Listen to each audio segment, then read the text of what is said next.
Night. Over the English Channel, the air hums with the low growl of engines. It's 1941, the second year of the Blitz. London's lights are gone, buried beneath blackout curtains. Only the faint glimmer of searchlights and tracer rounds cut through the fog of war. Far below, inside a dimly lit bunker on the southern coast, British radar operators watch their screens, green echoes pulsing like slow heartbeats. They're the unseen sentinels of the nation, detecting danger miles before it appears. But tonight, something strange happens. The echoes multiply. Hundreds of phantom aircraft fill the radar scope. But outside, the skies remain silent. No bombs, no engines, just ghosts. Across the Channel in occupied France, Luftwaffe controllers scramble. Their own radar screens scream of British formations, entire fleets that don't exist. Confusion spreads. Pilots take off into darkness, hunting shadows. It is the birth of a deception so audacious it would twist Hitler's air defense network into chaos. A scientific illusion born from British genius, desperation and madness alike, a mad radar trick that would change the invisible war forever. By 1940, Europe was ablaze. The Luftwaffe had crushed Poland, Norway, the Low Countries and France with terrifying precision. Across the Channel, Britain stood alone, a small island ringed by sea and steel, fighting for its life. Hitler's next step was clear: cripple Britain's air defences, then invade. What followed became the Battle of Britain, the first major campaign fought entirely in the air. But behind the roar of Spitfires and Messerschmitts, another kind of battle was unfolding. Silent, scientific, and unseen. At its heart lay radar, the British secret weapon known as chain home. A network of tall steel towers stretched across the coastline, sending invisible radio waves into the sky. When those waves bounced back from incoming aircraft, they revealed direction, altitude, and distance. It was crude by modern standards, but revolutionary then. An electronic eye that could see beyond the horizon.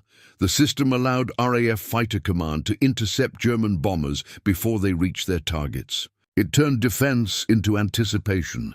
But as the months passed and Britain endured the Blitz, the Germans began to suspect something, that the British were seeing them before they should. Suspicion would soon evolve into obsession. In Berlin, the Luftwaffe's high command demanded answers. How could British fighters appear with such precision at the exact altitude and bearing of incoming formations? German intelligence officers began collecting reports, intercepting radio chatter, interrogating captured pilots. The answer kept pointing to one thing: a strange network of tall masts along England's coast. They called it Funkmessgerät, radio measurement apparatus. To their disbelief, the British had built a continent-wide radar shield. But Hitler's generals dismissed it at first. It cannot possibly work over such distances, one Luftwaffe scientist declared. It's bluff. They believed radar could not track planes beyond line of sight. The idea of electromagnetic detection on that scale was madness. Yet as losses mounted, doubt grew. British night fighter interceptions became unnervingly accurate. Bombers vanished into flak zones they had not anticipated. Something was guiding the enemy, something invisible. By early 1941, the Reichsluftfahrtministerium, the German Air Ministry, ordered its own radar expansion. Dozens of stations began to appear from Normandy to Denmark. But radar alone would not win the war. Deception would. British intelligence, led by the RAF's Countermeasures Division and the scientific minds at the telecommunications research establishment, realized they could turn Germany's growing radar network against itself. If the Germans trusted their machines more than their eyes, those machines could be tricked. The mad idea was born to feed the enemy radar ghosts. The operation's strength lay not in firepower, but in intellect. A war fought in equations, frequencies, and invisible waves. Britain's scientific elite, many drawn from universities and laboratories, now found themselves soldiers of deception. Among them were figures like R.V. Jones, the sharp-minded physicist overseeing British scientific intelligence. and engineers from the telecommunications research establishment who understood that radar could be both sword and shield. Their challenge was simple in theory, impossible in execution: to make German radar see what wasn't there. They studied how Luftwaffe sets transmitted, how their pulses returned, how signals decayed across the channel. Then they built transmitters, small, mobile, and tuned precisely to the enemy's frequencies. These devices could project false echoes, creating phantom aircraft formations miles wide. Every pulse of deception had to match real radar physics perfectly, or the ruse would collapse. Behind the screens, operators on both sides stared at the same illusion, one believing they'd spotted victory, the other crafting a masterpiece of war's most delicate art: control of perception. Yet beneath the mathematics lay human tension. Young operators, exhausted and half-deaf from static, unknowingly fighting a battle of ghosts. To the scientists, this was an experiment in electromagnetic warfare. To the pilots, it was survival. For every false radar echo that sent German squadrons the wrong way, British cities gained a few more hours of quiet. The deception worked across layers: technological, tactical, psychological. Technologically, it exploited how early radar relied on raw signal interpretation. The Germans had no reliable filtering, so every reflection looked real. Tactically, it redirected Luftwaffe bombers toward empty fields or the open sea, bleeding fuel and morale. Psychologically, it sowed distrust within Hitler's air command. Crews began reporting sightings that never existed, entire formations that vanished without trace. Within the Luftwaffe, arguments erupted. Were their instruments faulty, or was the enemy using some secret weapon? For the British, this uncertainty was victory. Every false blip widened the gap between what the Germans thought they knew and what was true. And at the center of it all was calm British precision.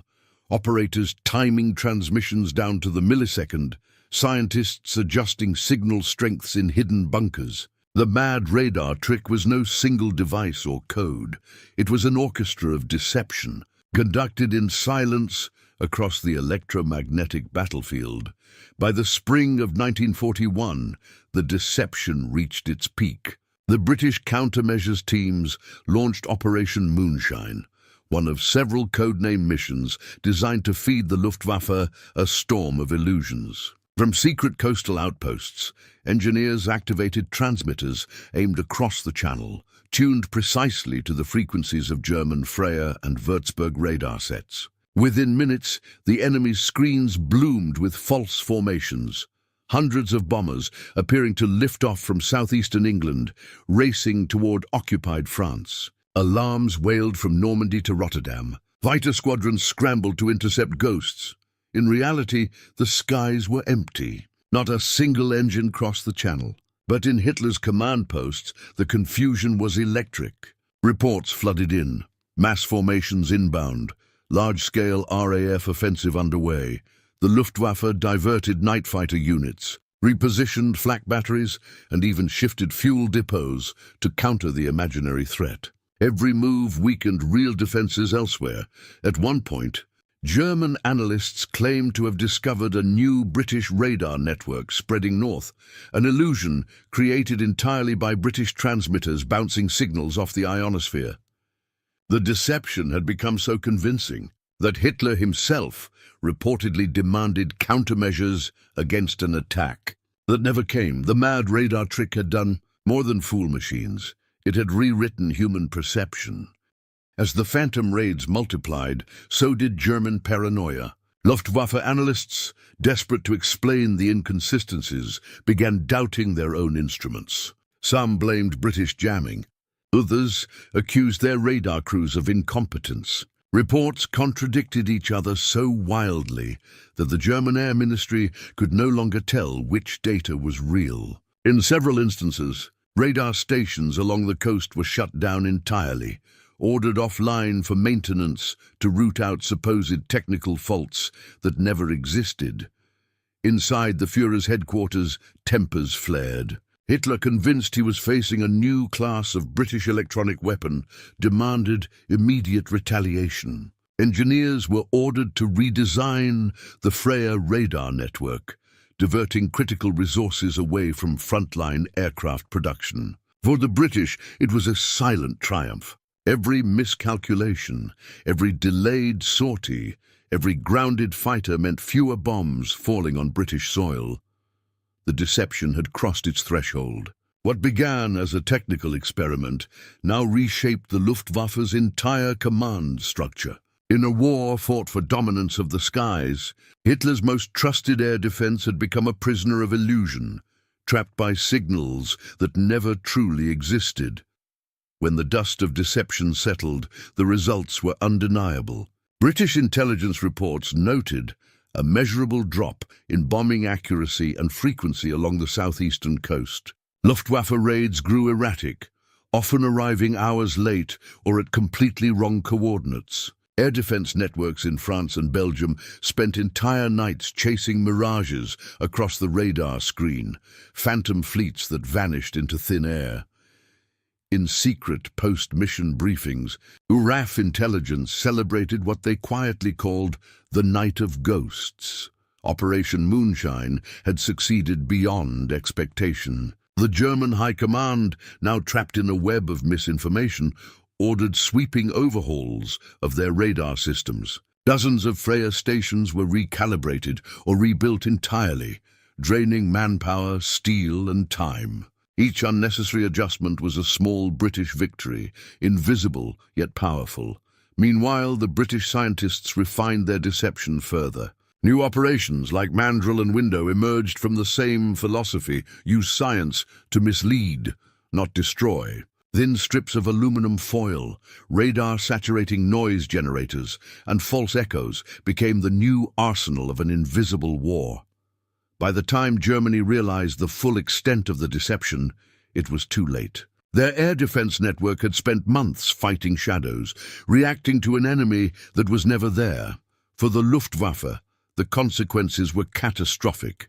By mid-1942, Hitler's once proud radar network, the backbone of his fortress Europe, had been compromised not by bombs, but by imagination harnessed through science. German engineers rushed to introduce counter-jamming measures, but each innovation was met with a new British response. The race for radar supremacy had become a war within the war. Captured Luftwaffe officers later admitted their growing disillusionment. They described endless false alarms, sleepless nights, and a creeping mistrust of their own instruments. Pilots complained that their missions were guided by lying ghosts. Even morale, once the Luftwaffe's strongest weapon, began to erode. Commanders stopped trusting their radar reports, choosing instead to rely on outdated visual patrols. The mad British deception had achieved something extraordinary. It forced Hitler's air defense to look away from reality. In an age where radar promised certainty, the Allies had proven that certainty itself could be weaponized. From the ashes of this invisible conflict emerged a new era of warfare, one defined not by the roar of engines, but by the silent mastery of electromagnetic trickery. In war, truth is often the first casualty, but in the radar war, truth itself became a weapon.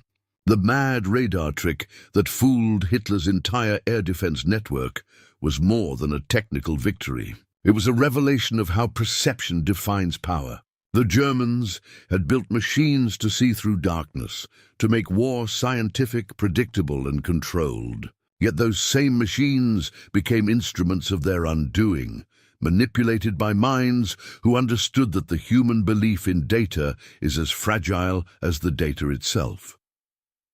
For the British, deception was not cruelty, it was survival. They lacked the planes, the numbers, the industrial muscle of their enemy, but they possessed something far more dangerous: imagination rooted in reason. In the laboratories of the Telecommunications Research Establishment and the quiet rooms of RAF Command, war was transformed into a battle of signals and silence. Every false blip on a radar screen was a heartbeat of resistance. The legacy of these operations endured. From electronic countermeasures in Korea to stealth technology in the modern age, the principles remain the same. Control what the enemy sees, and you control what they believe. When historians later asked the scientists of that era what drove them, one answered simply, "We had to make them see what wasn't there, because if they saw what was, Britain would not exist." The mad radar trick stands as proof that sometimes the greatest victories are invisible, fought not with guns or bombs, but with the quiet, brilliant madness of those who refuse to surrender the unseen battlefield.